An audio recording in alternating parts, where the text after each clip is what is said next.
Bonjour à tous, merci beaucoup de nous avoir rejoints et d'être avec nous pour les 50 prochaines minutes. Alors, je suis Michael Doliner, le CEO de la société Axialis, et je vous présente Thierry Chamouton, qui nous fait l'amitié d'être avec nous aujourd'hui et qui va nous parler du management, des fondamentaux du management dans un cadre relation client. Alors Thierry a un parcours extrêmement riche, je vais juste en dire quelques mots parce que sinon, si on devait faire l'exhaustivité, ce serait beaucoup trop long.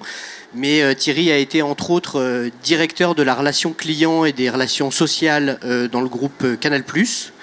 Il a exercé des fonctions similaires sur la partie RH au sein du groupe La Poste. Il a été directeur général et conseiller spécial du président de la fondation Positive Planète, qui est la fondation de Jacques Attali. Et Thierry est désormais directeur général de l'INRC, qui, vous le savez certainement, est l'Institut national de la relation client. Alors avant de passer la parole à Thierry, je vais vous dire simplement quelques mots sur Axialis, sur notre métier et notre identité. Axialis est un éditeur de téléphonie SaaS. On édite une suite logicielle qui opère la téléphonie, notamment dans la relation client.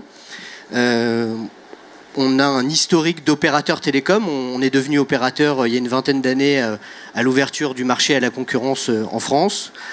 Nos solutions sont exclusivement cloud depuis toujours. On est ce qu'on appelle un pure player de la voix, ce qu'on appelle un best of breed versus des solutions omnicanal. Donc on est vraiment un spécialiste de la téléphonie et nous n'opérons que ce canal. On a en revanche conscience qu'on intervient dans un écosystème qui est éminemment plus riche que le seul canal téléphonique. Et donc on a à cœur d'avoir des connecteurs natifs extrêmement poussés avec les logiciels standards du marché. On vous en a mis quelques exemples ici, Salesforce, Zendesk, Microsoft, nos amis de d'Easyware ou d'Inso qui sont également présents sur le salon, avec qui donc on a des connecteurs natifs qui permettent d'avoir une intégration très poussée et une convergence des interactions et des données dans un environnement unique. On connaît une croissance assez forte depuis quelques années, plus de 40% en moyenne par an depuis 5 ans sur cette suite de téléphonie SaaS. Et on a aujourd'hui 15 000 users actifs sur cette solution. Alors en parlant des utilisateurs, on adresse, comme vous le voyez ici, des secteurs d'activité assez variés. On va beaucoup travailler pour le retail, pour des enseignes comme Franprix, les Galeries Lafayette, Promode. On va beaucoup intervenir dans le monde du voyage avec des acteurs comme Oui SNCF, Voyage Privé, Verichic. On va aussi travailler auprès de spécialistes de pure players du web, on va dire, des sociétés comme Mythic, Getaround. Voilà, je vais pas tous les citer, mais ça vous donne ici un exemple de notre savoir-faire en termes de vertical métier. Alors avant de passer la parole à mon ami Thierry, simplement un mot sur pourquoi Thierry intervient auprès d'Axialis et dans quel cadre. Chez Axialis, il y a parmi les valeurs cardinales qui nous animent, il y en a 2 qui sont très fortes, qui sont le plaisir et la progression. Alors on les a pompeusement verbalisées en anglais. La première, c'est no pleasure, no business, et la deuxième, c'est grow up or go home. Et je crois que le plaisir et la progression, le progrès sur soi, le progrès humain, ce sont 2 valeurs, 2 notions qui vont véritablement être au cœur du propos de Thierry sur les fondamentaux du management dans la relation client. Je te passe la parole Thierry, je me tais. Merci Michael.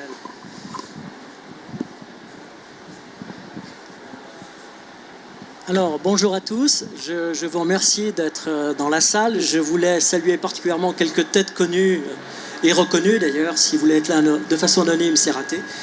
Je voulais citer Nathalie, ça me fait vraiment plaisir, Eric, Daniel, Dominique et tous les autres bien sûr. Michael, par humilité, a oublié de dire aussi pourquoi j'étais très heureux de faire cette conférence, c'est que Axialis va rejoindre prochainement la gouvernance de l'INRC en devenant administrateur au sein de son conseil d'administration. Voilà. J'aurais aussi voulu remercier Michael de m'avoir convié à cette conférence. Mais l'amitié et la fraternité que j'ai pour lui ne peut pas s'embarrasser de ce genre de remerciements. Alors je vais vous parler de gouvernance, je vais vous parler de management, et puis ensuite je voudrais vous dire que ce n'est pas une conférence d'un consultant. Il y a ici beaucoup de personnes que je connais qui sont dans la relation client depuis longtemps. Pour ma part, ça fait 40 ans, donc c'est le fruit de réflexion d'une personne qui a passé 40 ans dans les relations humaines, qu'elle soit externe ou interne, en tant que directeur des relations clients du groupe Canal+, ou en tant que DRH à la Poste. C'est plus un témoignage, et donc si vous avez des questions, les plus pertinentes, les plus impertinentes, je les prends avec plaisir. C'est la somme des convictions. L'âge aidant, il y a un avantage, c'est que vous perdez en principe, mais vous gagnez en conviction. Et donc, vu mon âge, j'ai gagné plein de convictions. On va parler de gouvernance positive. Qu'est-ce que c'est que la gouvernance positive? Alors, moi, j'ai dans ma carrière connu toutes les formes de gouvernance. La gouvernance verticale, héritée des légions romaines.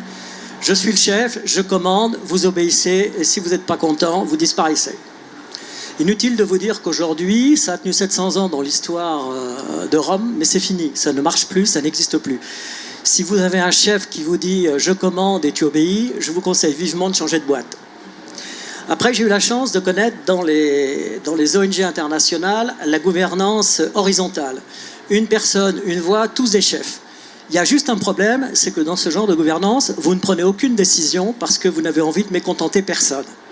Le problème, il est que l'entreprise n'est pas le lieu de la démocratie. Il faut qu'il y ait forcément quelqu'un qui décide. Et j'en suis arrivé sur le tard à une nouvelle définition de la gouvernance qui s'appelle la gouvernance positive. Qu'est-ce que c'est que la gouvernance positive? Comment est-ce qu'on peut la définir? Comment est-ce qu'on peut la décrire? Et elle repose sur quoi? La meilleure façon de la définir, c'est de citer Saint-Exupéry dans Citadelle. Si tu veux construire un bateau, ne commence pas par rassembler les hommes et les femmes, par leur expliquer chaque chose dans le détail, leur dire où trouver chaque chose, leur expliquer leur rôle, etc. Non, non, non, non, non. Si tu veux construire un bateau, mais simplement dans le cœur des hommes et des femmes, l'amour et le désir de la mer. L'amour et le désir de la mer.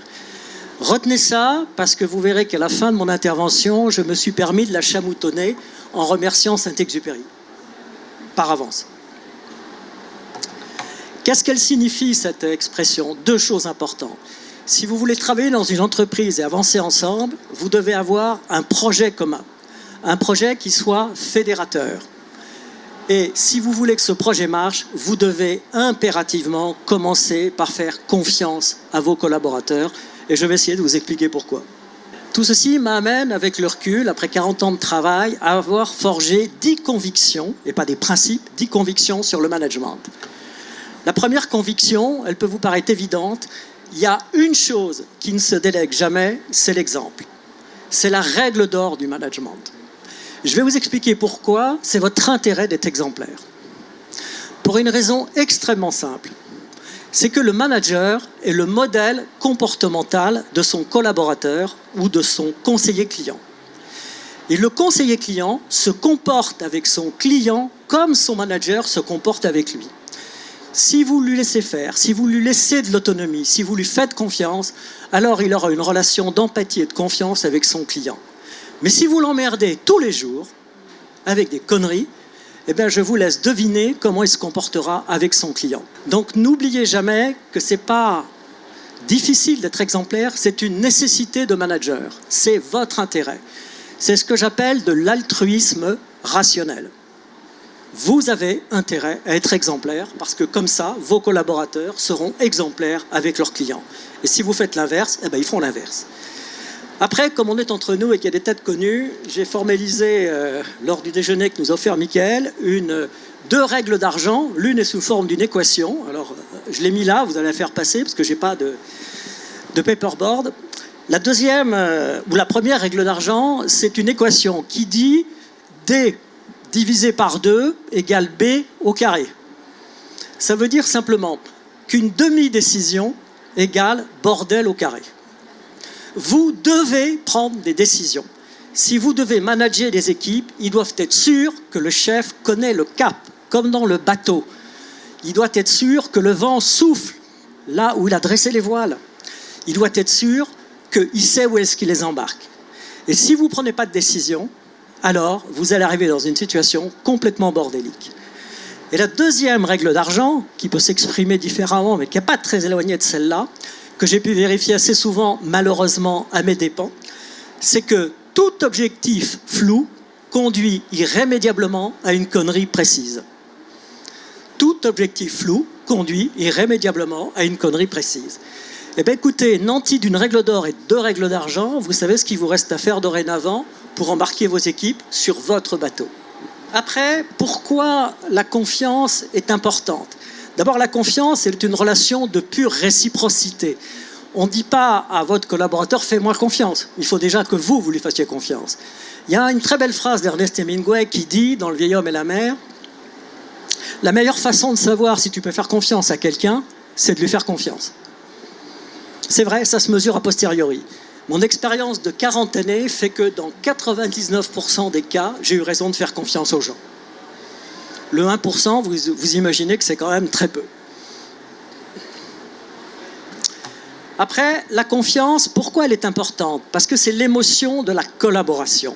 Vous ne pouvez pas collaborer avec quelqu'un si vous n'avez pas confiance. C'est vrai avec votre client, c'est vrai avec votre conseiller clientèle.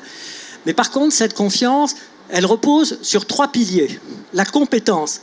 Vous ne pouvez pas faire confiance à un monde de professionnels pour des amateurs. Non.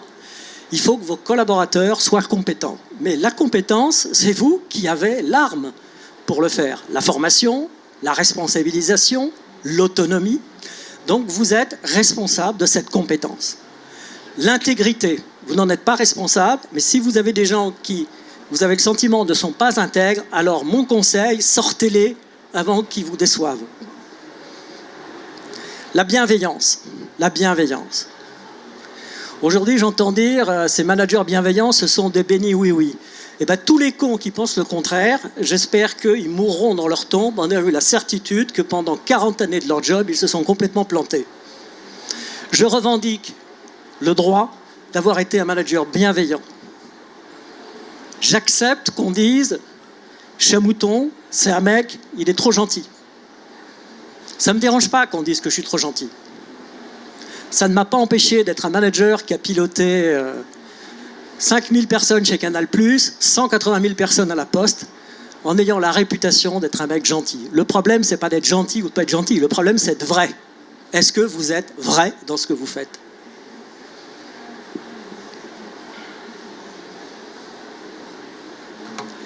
Le terrain de la confiance implique le droit à l'erreur, mais pas le devoir. Donc on a tous le droit de faire des erreurs. Vraiment, c'est important. Vous devez accepter que vos collaborateurs fassent des erreurs. Et ce, parce que vous verrez tout à l'heure que dans le changement des postures managériales nées de la crise de la Covid et du travail en distanciel, c'est la condition de la réussite de la collaboration. Et par contre, on a tous le droit de faire des erreurs, bien sûr, mais on n'a jamais le droit de faire 2 fois la même erreur.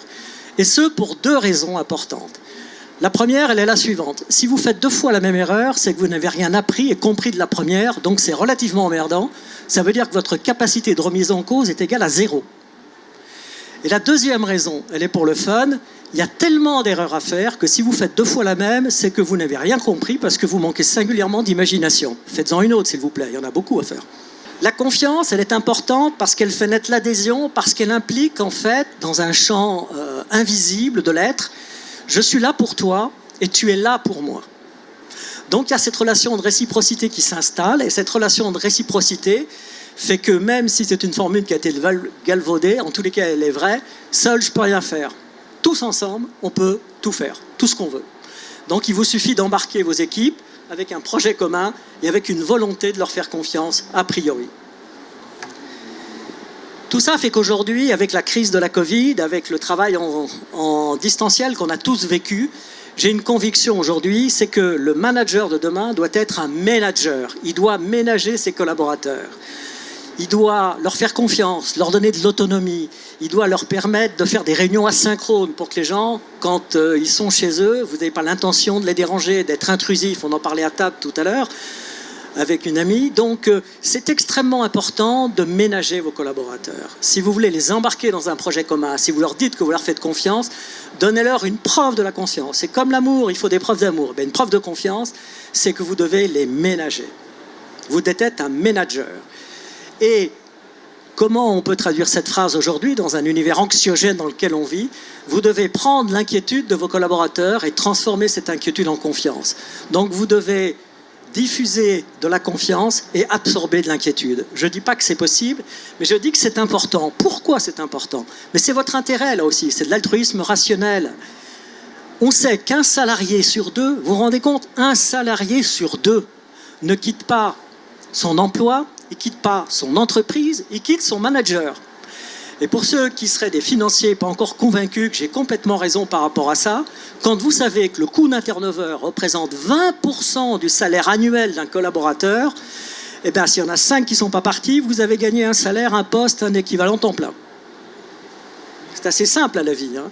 Donc là où l'altruisme rationnel rejoint les logiques de financiers, on aurait quand même tort, en étant bienveillant, de s'en priver.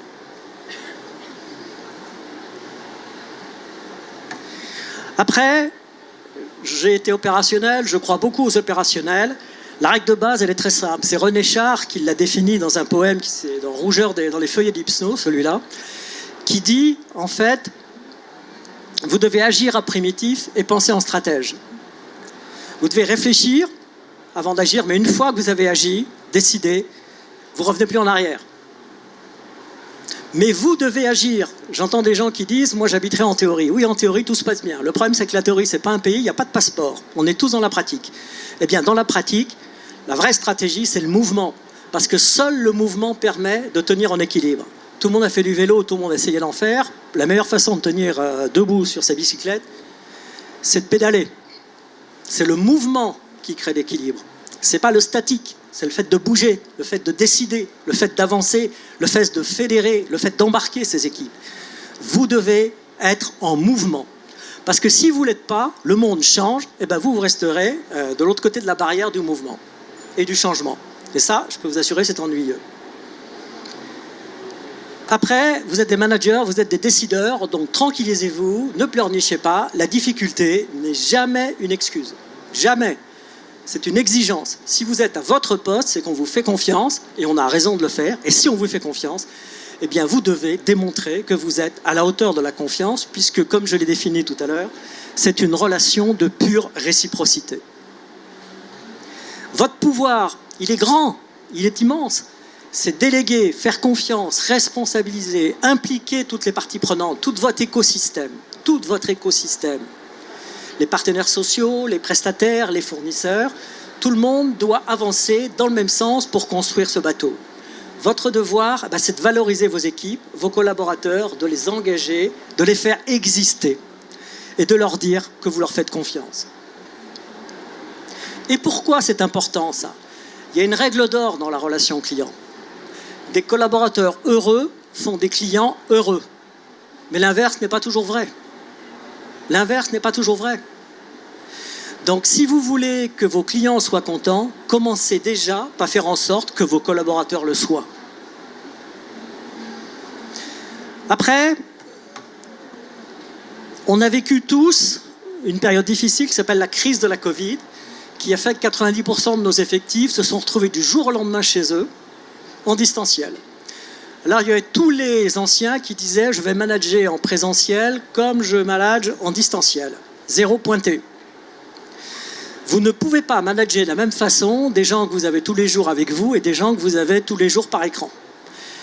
Aujourd'hui, qu'est-ce qu'on constate? La crise de la Covid a été un formidable facteur d'accélération de la transformation digitale des entreprises. Si bien qu'aujourd'hui, je me plais à dire, vous pouvez faire ce que vous voulez, aujourd'hui, il n'y a plus d'abri antinumérique.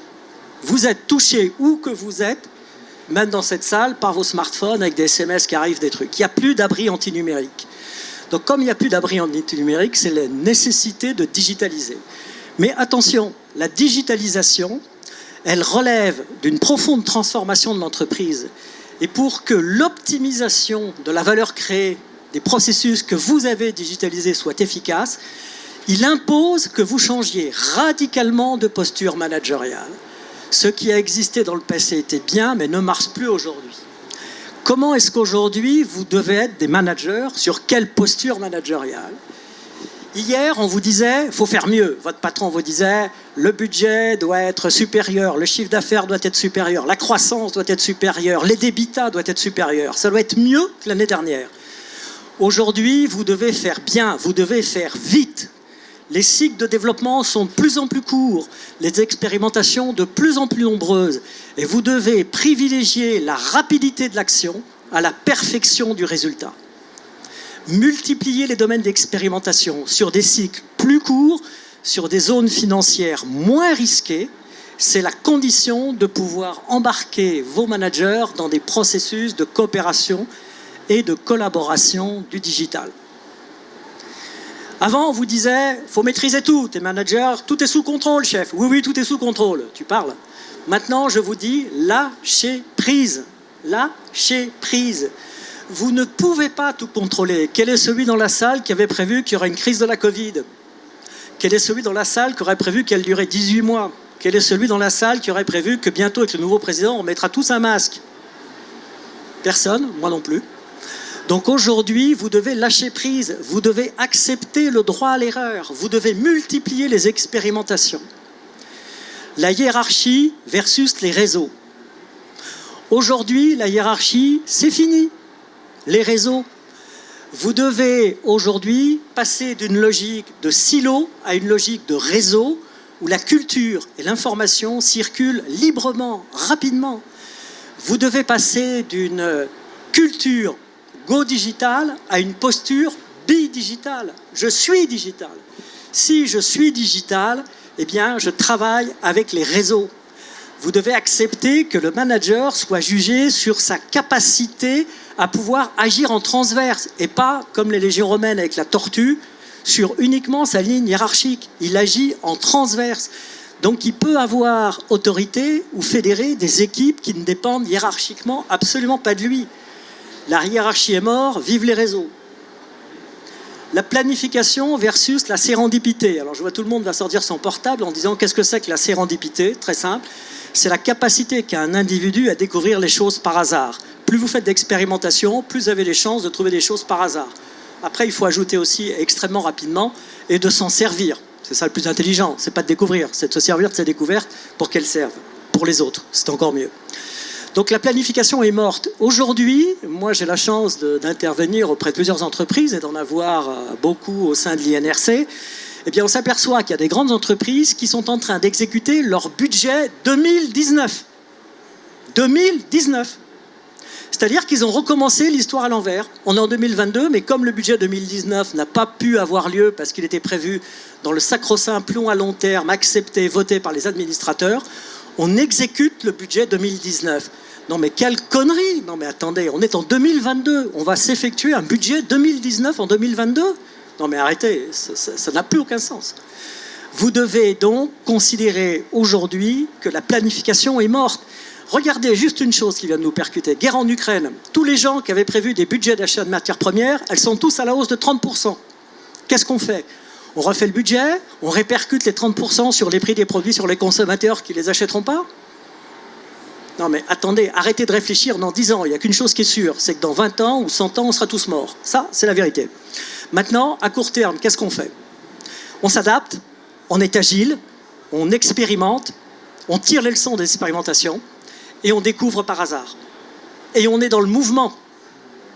On n'est pas dans le statu quo. Je ne comprends pas que des grandes boîtes qui ont pignon sur rue exécutent des budgets 2019. Franchement, je ne le comprends pas. Mais c'est comme ça. Ensuite, avant, on disait à un manager, tu es là pour trouver la solution. Tu es responsable de la solution. Maintenant, c'est terminé, les petits loups. Maintenant, c'est la contribution. On juge un manager à sa capacité à contribuer à la solution. Ça veut dire quoi? Ça veut dire simplement à sa capacité à mettre, non pas à se concentrer sur la solution, mais à mettre en place les moyens nécessaires à faire en sorte que l'équipe en transverse arrive à trouver la solution. Donc il est un contributeur, il n'est plus une personne qui solutionne les choses.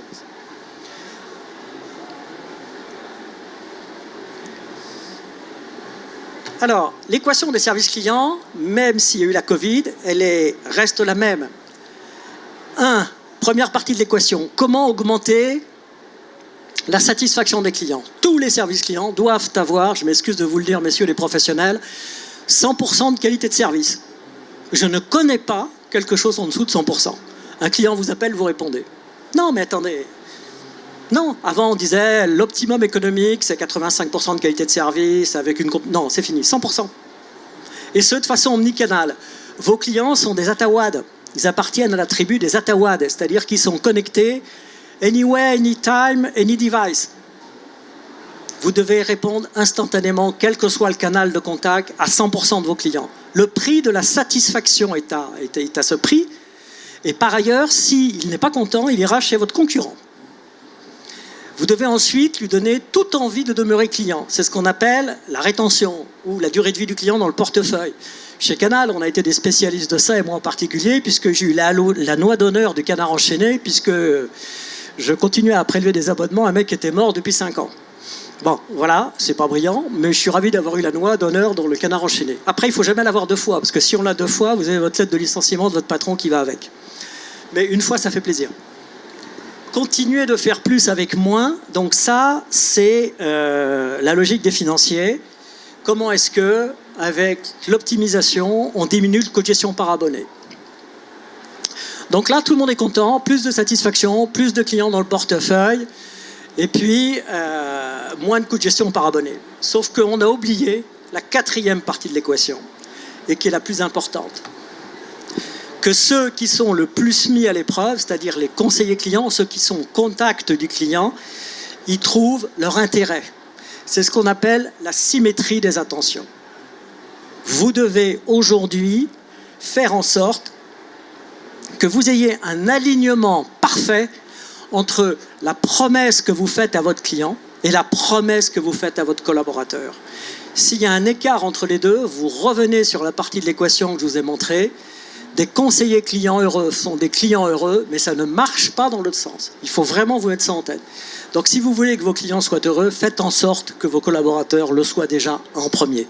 Et vous savez pour qu'ils le soient, faites-leur confiance, accordez-leur le droit à l'erreur, etc., etc., etc. Vous devez offrir aujourd'hui à vos clients une relation client augmentée. Bien sûr, il faut du digital pour pouvoir optimiser la valeur créée par les processus, pour avoir ce que moi j'appelle la valeur ajoutée. Mais la valeur ajoutée n'est rien sans la chaleur ajoutée. La chaleur ajoutée, c'est quoi?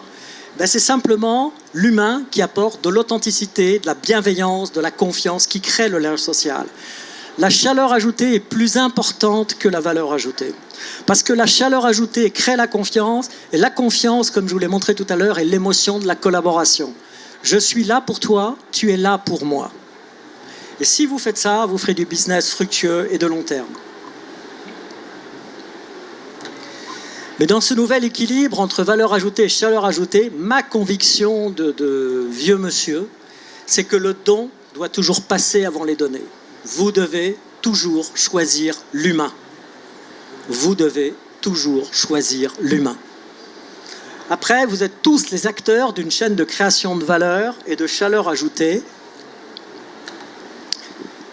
Alors rassurez-vous, c'est bientôt fini. Pour finir, je me suis dit, par rapport à un public d'experts comme ça, au salon de la stratégie client, quelqu'un va forcément me poser, mais c'est quoi votre définition des services clients? Ma définition des services clients, elle est la suivante. Vous devez être des créateurs de liens utiles. Et pour être un créateur de liens utiles, pour se convaincre que c'est important, voilà, merci Saint-Exupéry, quand tu donnes, tu perçois plus que tu ne donnes, car tu n'étais rien et tu deviens. Tout le monde connaît le plus vieux métier du monde. Tout le monde. En revanche, pas beaucoup de monde connaît le plus beau métier du monde. Le plus beau métier du monde, c'est de rendre service aux gens. Le plus beau métier du monde, ça s'appelle la relation client. Et pourquoi c'est le plus beau métier du monde? Parce que quand tu rends service, quand tu donnes, tu perçois plus que tu ne donnes, car tu n'étais rien et tu deviens. Car tu n'étais rien et tu deviens.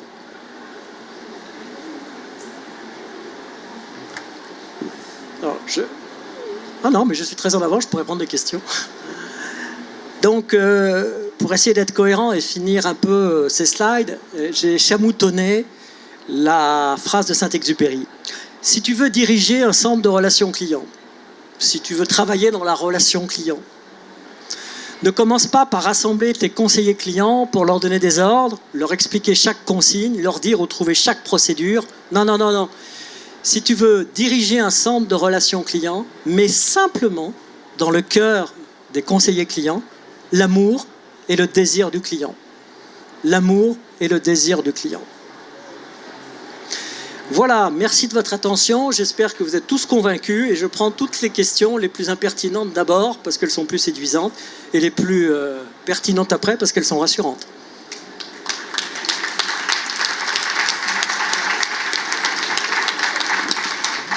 Alors, si ça ne vous dérange pas, je vais m'applaudir parce que j'avais prévu, je m'étais chronométré en 55 minutes avec un panneau « Arrête-toi de parler » et en fait, j'ai fait super court.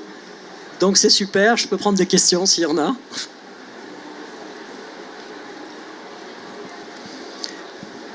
Soit c'est l'heure de la sieste, soit je vous ai toutes convaincues, soit je ne sais pas. Changer de micro, ah oui, oui. Comme ça, je vais te passer.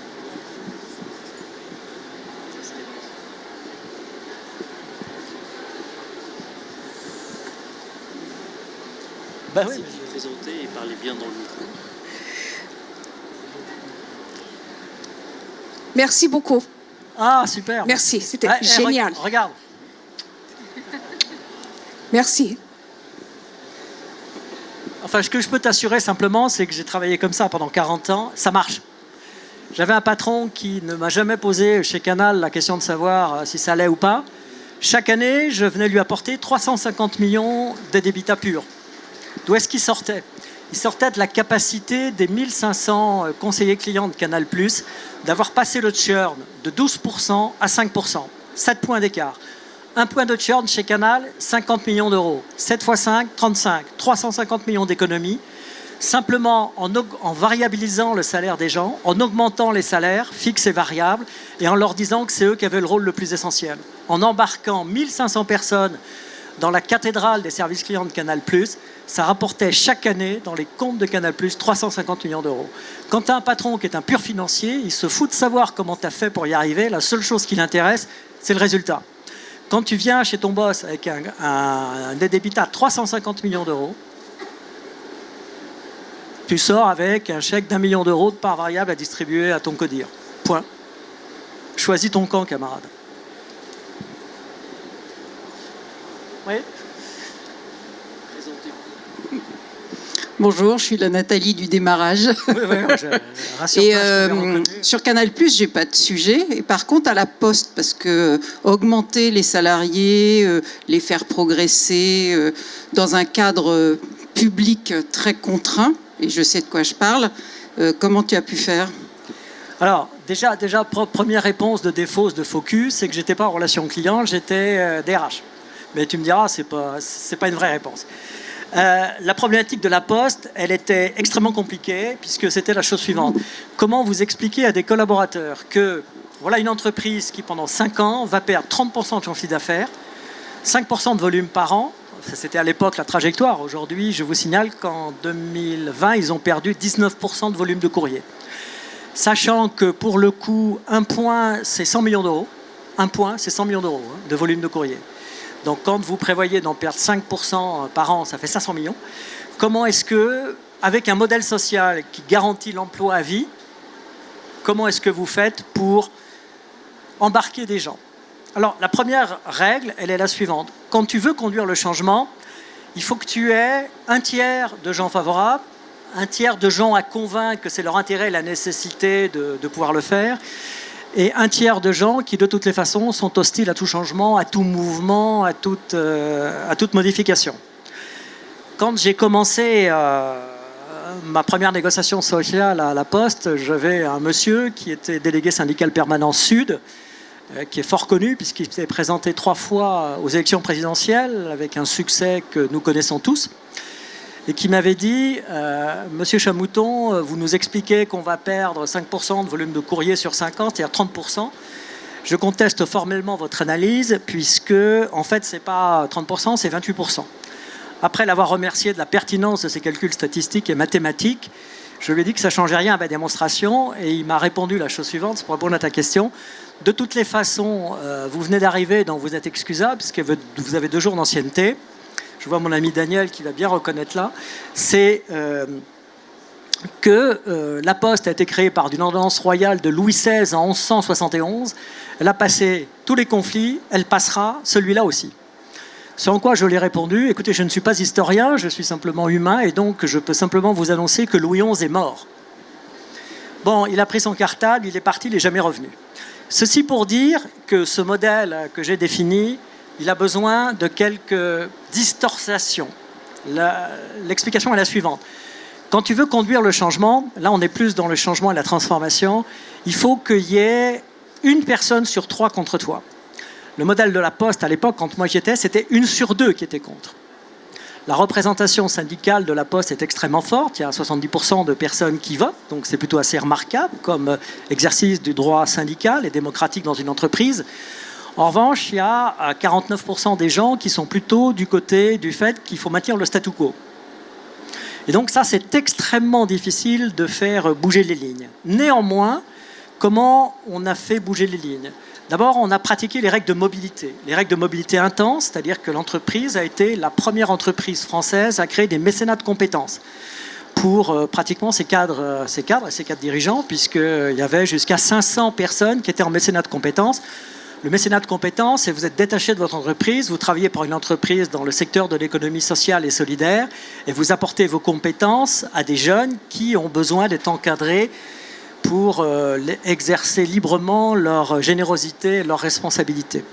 Ensuite, on a développé des nouveaux services. Les nouveaux services, on a développé les services de vente à la personne, les services de proximité, parce que la Poste a un avantage absolument prodigieux. C'est 2 choses qui sont importantes. C'est la proximité, puisque vous avez votre postier qui passe au minimum 5 jours sur 7 chez vous. Et l'autre chose, c'est que dans les personnalités préférées des Français, le postier reste la 2e personne de tiers de confiance. Donc sur ces choses-là, on a développé des nouveaux services. Le problème est que la vitesse d'exécution du développement des nouveaux services n'était pas à la hauteur de la rapidité de la décroissance des volumes de courrier. Pour vous donner un ordre de grandeur, on avait parié sur à peu près 500 millions de nouveaux services. On était arrivé péniblement, quand moi j'étais encore dans le groupe, à 100 millions d'euros. Donc la vitesse d'exécution de ce schéma de transformation du modèle économique et social de la Poste a mis beaucoup plus de temps que ce qu'il était nécessaire. Après, la Poste s'est quand même intéressée à une chose qui était difficile pour elle, c'est quand vous allez sur Amazon, en 2 clics, vous avez votre produit chez vous. Avec la Poste, à l'époque, en 8 clics, on ne savait toujours pas si tu étais encore client de la Poste. Donc il y a eu des tas d'efforts qui ont été faits. Il y a une direction qui a été créée, qui est une direction du numérique, avec des gens extrêmement compétents. Et il se trouve que je connais bien et son chef et quelqu'un qui est dans la salle, là. Donc de toutes les façons, j'en dirais que du bien, mais je ne me forcerai pas. Mais voilà, donc il y a des efforts qui sont faits. 2 choses par rapport à ta question, Nathalie. La première, la Poste est en retard sur ce modèle de transformation. La deuxième, la Poste a les moyens de pouvoir rattraper son retard avec la création de cette direction numérique. Elle a pris la décision tard. Je pense que maintenant, il est temps, elle s'est donné les moyens de rattraper son retard. L'histoire jugera si elle avait raison de le faire si tard. Mais c'est difficile. Dans les groupes publics, je suis d'accord. Et puisque tu faisais allusion à une autre entreprise que tu as particulièrement bien connue, je ne sais pas s'il valait mieux être à la Poste ou la SNCF. Je me suis toujours posé cette question, mais comme je suis sorti, elle est plus prégnante pour moi.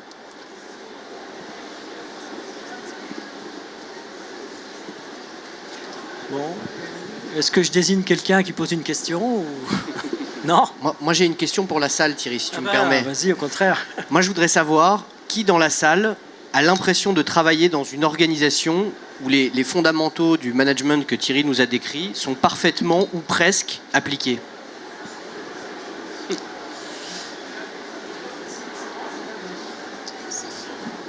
C'est quoi ces boîtes magiques ? Ça fait plaisir de savoir qu'on n'est pas tout seul. Monsieur, on peut avoir le micro, s'il vous plaît?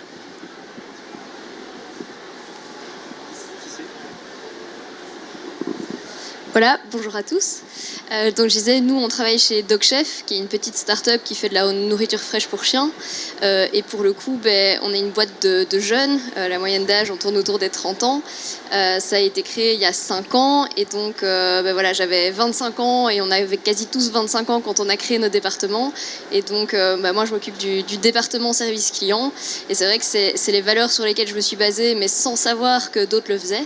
Et donc c'est hyper rafraîchissant de savoir que je me suis pas plantée et que même les gens qui font ça depuis longtemps se basent sur la même chose et que c'est ça qui fonctionne. Merci beaucoup à toi. Et vous êtes déjà sur les valeurs managériales, je dirais modernes, sur les réseaux, sur le lâcher prise. C'est super, foncez. De toute façon, il n'y a pas d'autre solution de réussir aujourd'hui. On n'a pas. Merci beaucoup. De rien. Les autres qui ont levé la main, dans quelle société ou type de société vous travaillez?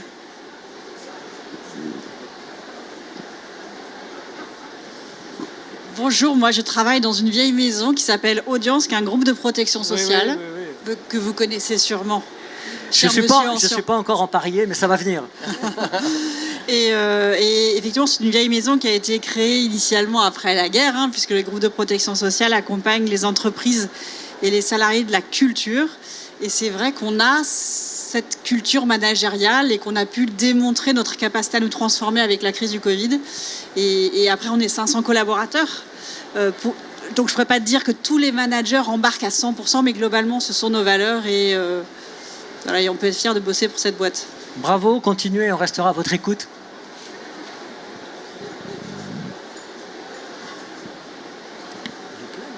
Ouais.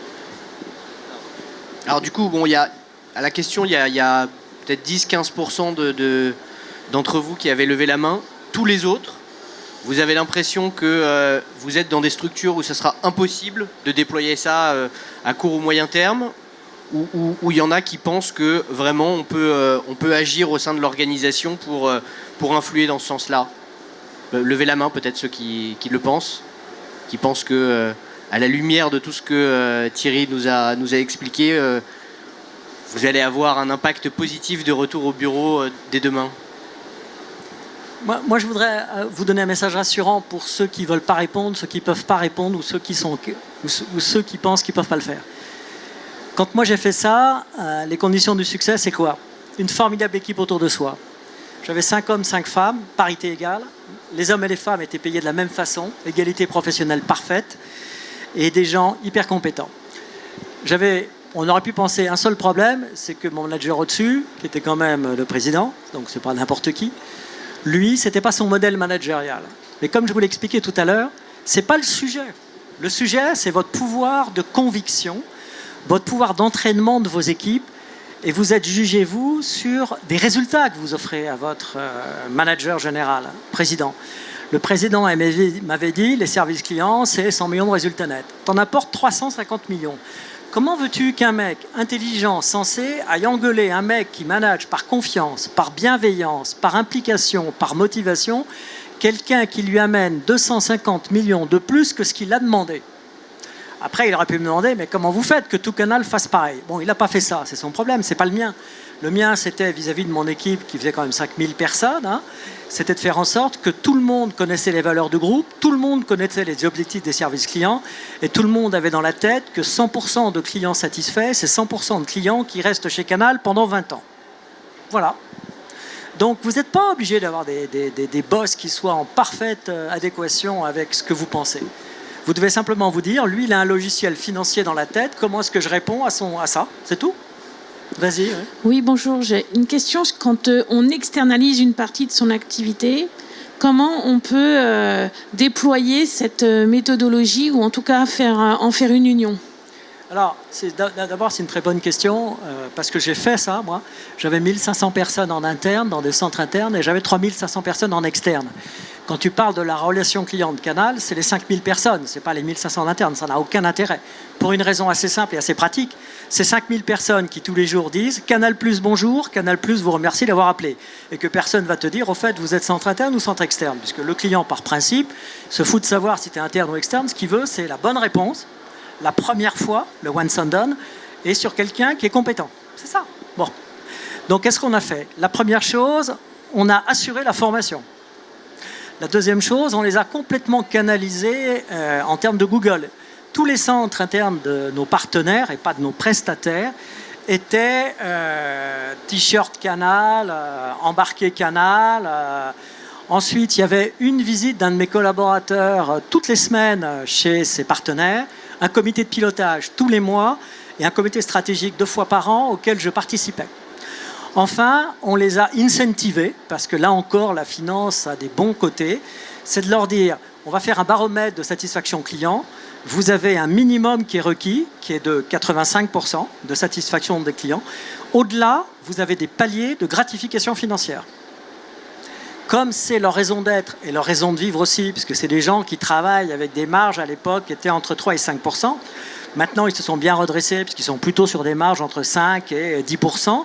Mais à l'époque, quand tu savais que tu avais ils avaient entre leurs mains le destin de 2% de leur marge, avec un client comme Canal, je peux t'assurer qu'ils arrivaient à passer la motivation de bien satisfaire le client Canal auprès de leurs équipes. Après, il n'y a pas d'autres règles. Il y avait des écoutes en permanence. Donc j'avais un service de qualité extrêmement performant qui faisait des écoutes sur tout le monde. Et j'avais, moi, des lignes directes avec tous les présidents et les directeurs généraux. En 7 ans de direction générale de la relation client de Canal, j'en ai appelé 2. Je pense qu'ils s'en souviennent encore en 7 ans. 2 fois pour les engueuler. Et je suis très gentil. Mais comme tous les gens très gentils, une fois que la coupe est pleine, elle casse.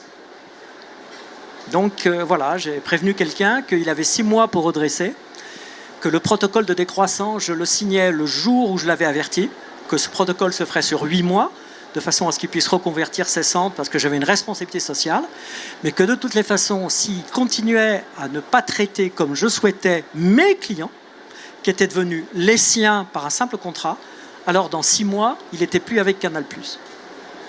Il y en a un qui a compris, qui est resté, qui est toujours là. Il y en a un qui n'a pas compris, qui est parti, qui n'est plus là. Et j'ai aucun état d'âme à avoir pris cette décision pour le bonheur, le bien-être, la satisfaction et la fidélisation des 12 millions de clients Canal+. Aucun problème, aucun état d'âme. Ok, merci. J'ai une autre question du coup. Pour avoir travaillé dans une société du CAC 40, quand on fait 350 et qu'on vous en demande 100, ça marche 1 an. L'année d'après, on vous en demande les 350, voire 400. Du coup, est-ce que votre objectif n'a jamais évolué ou finalement, vous avez réussi à chaque fois à être au-dessus chaque année des attentes? Alors, d'abord, tu as raison, parce que la logique des gens qui travaillent 440, ils ont le cerveau 440. Donc, le président m'a demandé 400 millions. Je lui ai dit, très bien, voilà les moyens complémentaires que je demande. Voilà les moyens complémentaires que je demande. La première année, il me les a donnés. La deuxième année, il ne me les a pas donnés. Donc, je lui ai dit, je reste sur l'objectif de 400. Si tu veux, tout se négocie dans la vie. À partir du moment où on te demande plus, et c'est ce que j'expliquais tout à l'heure, le faire mieux, c'est fini. Il faut faire vite maintenant, vite. Les cycles sont beaucoup plus courts. La rapidité de l'action privilégie la fiabilité de ton résultat. Donc, j'avais demandé plus de collaborateurs en interne pour augmenter mes cellules de rétention, puisque c'est par la rétention qu'on arrivait à créer ces 50 millions d'euros sur un point de rétention en plus, donc le churn maîtrisé. Donc, on a réussi à descendre à 6%. Donc, il m'avait demandé 50, on lui a obtenu par ce point. Mais comme après, il n'a pas voulu me donner des conseillers clients en plus, pour faire plus, je lui ai dit qu'on devait rester à cet objectif-là. Et il m'a laissé les 400 millions de résultats que j'ai apportés régulièrement, tous les ans pendant 7 ans. Mais je refuse de dire que nous avons collectivement apporté régulièrement tous les ans pendant 7 ans. Donc la réponse, c'est quand on est dans un groupe de 440, ok, quels sont les moyens complémentaires que j'ai pour réaliser mon objectif? Vous me les donnez, je le prends. Vous ne me les donnez pas, je ne le prends pas. Vous voulez changer de manager, très bien, vous perdez 400 millions. Voilà. Tu sais, quand tu es à l'aise dans ce que tu penses, quand tu es à l'aise dans tes convictions, quand ton pouvoir de conviction est aligné sur ton pouvoir d'affirmation, et quand tu sais que tu as 5000 personnes derrière toi, 5000 personnes. Alors, je ne sais pas, j'ai fait une petite vidéo, on me demandait quelle était, sur un truc de l'Agora, qui sont des amis et des partenaires, on me demandait si vous aviez une citation à donner. C'est la citation que j'ai prise de René Char dans Rougeur des matinaux. Elle dit quoi? Impose ta chance, serre ton bonheur, va vers ton risque. À te regarder, ils s'habitueront. vis-à-vis d'un groupe du 440, impose ta chance, serre ton bonheur, à te regarder, ils s'habitueront. Et va vers ton risque. Moi, Canal était dans le 440 à travers Vivendi. Mais voilà, j'ai pas été viré, je suis parti avant que Canal+ devienne Bolloré moins. Non, j'assume aussi ça. Thierry, notre temps est écoulé, on me fait signe. Mais je voudrais dire simplement 2 choses avant de quitter nos amis. D'abord, la première, c'est que le temps de la conférence est fini, mais tous ceux qui veulent venir converser avec Thierry sont les bienvenus sur notre stand qui est juste en face, le E41, qui est à 10 mètres. Et la deuxième chose, c'est que je voudrais te dire un grand merci du fond du cœur. Pas tant pour moi, parce que on parle souvent de ces sujets-là et tu m'as déjà beaucoup éclairé. On a eu l'occasion beaucoup d'échanger avec beaucoup de plaisir sur le sujet. Mais merci pour eux. Merci pour eux parce que j'ai vu des visages s'illuminer. Et pour reprendre la citation de Saint-Ex, avant de venir, je crois que tu n'étais rien tout à l'heure, à 14h. Et à 14h50, tu as tellement donné que tu es beaucoup. C'est gentil. Merci beaucoup, Thierry. D'abord, je voulais moi vous remercier et vous dire, ayez confiance en vous, dirigez comme j'ai dirigé. Alors rien, ils s'habitueront à vous regarder. À vous regarder, ils s'habitueront. Et vous aurez raison de faire ça. Et pour Mickaël, je vais faire, puisque je ne peux plus parler, j'ai plus le temps, je vais lui faire la seule chose que je voulais faire dès le début. Merci à vous. Merci beaucoup.